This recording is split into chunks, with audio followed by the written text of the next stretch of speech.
Well, good morning.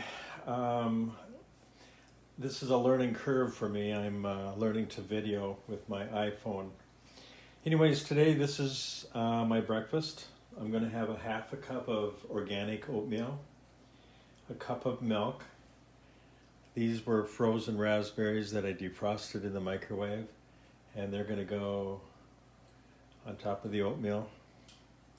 So it's going to be oatmeal, milk, raspberries, and mixed nuts.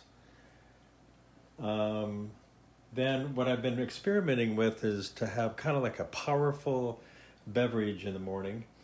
And so today what I'm going to do is 1 cup of tart cherry juice, 1 cup of turmeric gold. Turmeric is supposed to be very good for you, as well as tart cherry.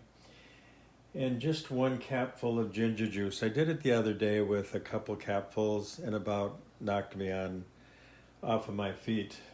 It's pretty powerful.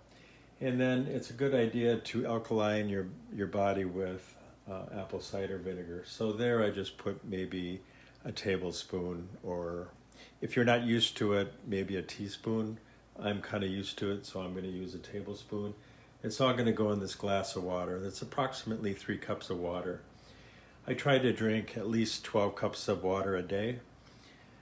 This is all going to go in there, and when I'm all done drinking this and eating this, then I'm going to eat a clementine orange. So this is kind of what I'm doing for today. I appreciate any support and suggestions that you have, and I'll try to modify and make it work. Here's my little guy right here. I found him in a drawer, and this is the Christmas celebration. And then the little bee guy, I think it's all kind of cute. Anyways, have a good day, and we will talk with you later. This is my first day experiment with this type of video on a tripod. Have a good day.